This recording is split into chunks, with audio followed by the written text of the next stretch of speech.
As you improve, the probability that each improvement will produce a further improvement increases. And so perhaps the downside is the cataclysmic catastrophe that you can engage upon if you reproduce your moral failings. But the upside is that each improvement produces an increment in the probability of the next improvement. And I've seen that. It's a truism among behavioral psychologists. I mean, although they don't generally phrase it that way. If you're a behavioral psychologist, and I am a behavioral psychologist, what you do is you find out what, essentially you help a person establish their aim, then you break down what they're trying to do into attainable units, and you negotiate with them. You say, well, look, you know, well, they say, I'm not making use of my time very well, spending 3 hours a day playing video games. And you say, well, okay, hypothetically, how much time would you like to spend playing video games? And they say, well, I could probably spend an hour a day without it interfering with the rest of my life, which is kind of the issue, right? Because if you play video games, fine, but maybe 3 hours means that you're not doing your homework or something, and that's not a good game. So you say, okay, well, I want to play for an hour a day. It's like, okay, well, can you shift to an hour a day right now? And this is supposed to be an honest conversation. And the person says, no, I've tried that lots of times. Every time I try, I just fail. And so you don't say, well, quit failing, go play 1 hour a day, and the problem will be solved. That's a stupid strategy. You say, okay, well, look, you think about this, and don't agree to do this unless you think you will do it, because otherwise it's just a waste of both of our times. It's like, do you think that you could track how much time you spend playing video games for 1 week? Don't change anything. Just track it. And they think, yeah, I could probably do that, but I might miss a couple of days. And you think, okay, fine. So here's the deal. 5 out of the next 7 days, you just track how much time you spend playing video games. And the person says, I think I can do that. Because that's what you want them to say. You want them to succeed at the improvement. It's not much of an improvement, but it's something, right? Then they come back and they say, well, yeah, I was playing about 4 hours a day. And so you say, okay, well, fine, good work, man. You got it tracked. Now we know the parameters of your problem. It's actually a little worse than you thought, but at least you had enough sense to measure it. We know where you're at. Okay. Do you think you could cut that down to 3.5 hours every day? And the person thinks, no, I'm pretty weak-willed. I don't think I can manage that. You say, well, how about this? Do you think that 2 of the next 7 days you can only play for 3 hours?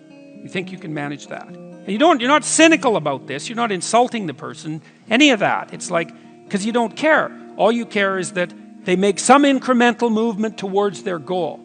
And the person thinks about that, if they have any sense, and they take their weakness into account, and they think, I think I could probably do that. And then they come back the next week, and they say, I managed to spend 3 hours a day playing video games for 3 days, and the rest were 4 hours. And you say, good work, man. You've just got rid of 12.5% of your problem. You're 1/8 of the way to fixing it in 1 week. And you know, the person isn't going to be all that thrilled with themselves because they don't do the arithmetic and they don't do the projection. They think, well, I'm still pretty damn useless. I'm playing 25 hours worth of video games a week. It's nothing to pat myself on the back for. It's like, yes, it is. It's a marked, measurable improvement, and it's a move in the right direction. You know, and then you say, okay, well, on the days you succeeded, how did you manage to succeed? And is there a way that you could do it for 4 days next week? How about that? Or maybe you could even try 5 days. You think you could do that? And then you also tell the person, look, the other thing you got to understand is you're not going to improve like this. You're going to improve like this. So some weeks you're going to come back and say, geez, I backslid completely and I played for 4 hours a day for 7 days. But it doesn't matter, because that doesn't mean you failed. It just means that you slid back.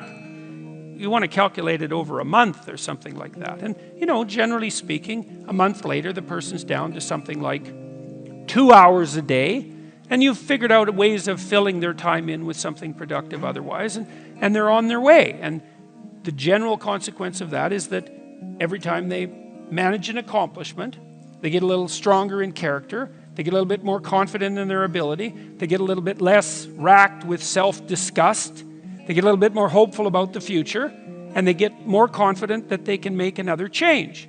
And if you're patient, and you have to be patient with yourself that way, it's like you reward those incremental improvements and you don't get all cynical about them, and you think, okay, just imagine what would happen if you kept doing that every week for 10 years. And the answer to that is, things would be so much better for you that you can't even imagine it.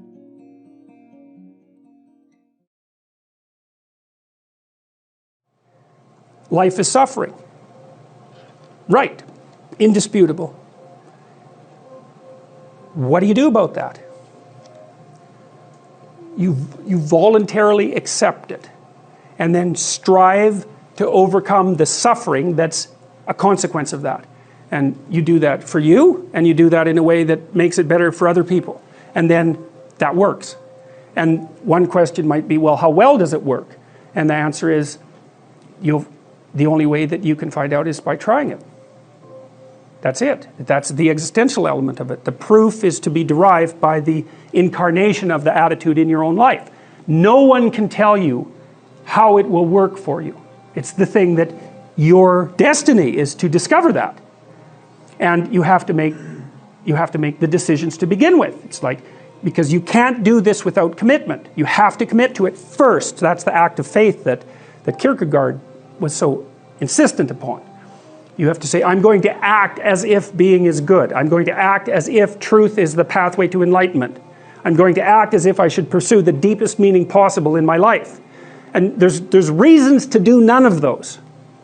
They're real reasons. So it's really a decision. But you can't find out what the consequence of the decision is unless you make the decision. I think the same thing happens when you get married, by the way. Is that if you think you might leave, you're not married. And then you think, well, the marriage didn't succeed. It's like, well, maybe you were never married. Because the rule is, you don't get to leave. And there's a reason for that rule. Now, I'm not saying that there aren't situations where there should be exceptions made for that. That's not the point. The point is that there's some games you don't get to play unless you're all in. And the other thing that's so interesting about being alive is that you're all in. No matter what you do, you're all in. This is going to kill you. So I think you might as well play the most magnificent game you can while you're waiting. Because do you have anything better to do? Really? Why not pick the best thing possible that you could do? Why not do that? Maybe you could justify your wretched existence to yourself that way. I think you could. That's what it looks like. You know, people find such meaning in the responsibilities they adopt, it stops making them ask questions about what life is for. If you have a newborn child, for example, like unless you're really in a bad way, psychotically depressed, or maybe your personality really needs some retooling, you stop thinking about anything but ensuring that that baby is doing well. And if someone comes along and asks you an existential question about your commitment to that, the right response is, why are you asking me such stupid questions when this is manifesting itself right in front of your eyes? Like, how blind can you be? That isn't a time for questions about the meaning of life. The answer is right in front of you. And if you can't see it, it's not because life has no meaning, it's because you're blind. I mean, that's what the image of the Virgin Mother and the child is all about. It's like, what's the answer to the meaning of life? Here's an answer. It's like, well, I'm going to criticize that. Well, go right ahead. You know, it's like what you're like a what do you call that? A termite gnawing on a temple. There's no utility in that sort of criticism. It's blindness. And it's the same thing with regards to the path of the hero. It's like it glistens in front of you and you can criticize it. It's like, fine. Put the cart before the horse and see how far you get.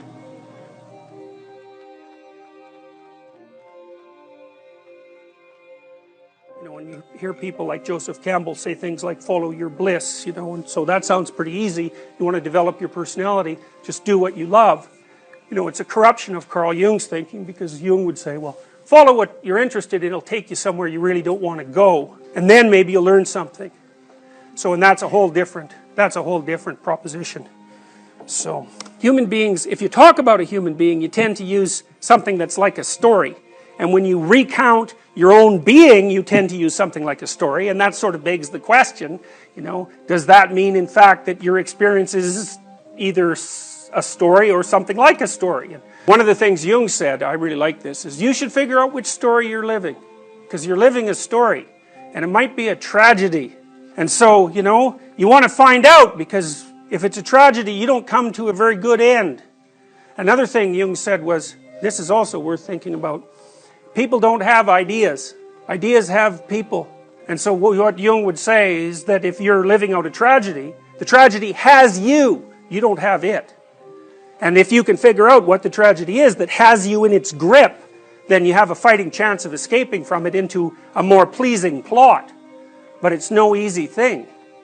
You know, so if you're one of those people to whom the same terrible thing keeps happening over and over, after the third time, approximately, you might ask yourself, you know, is this the world or is this me?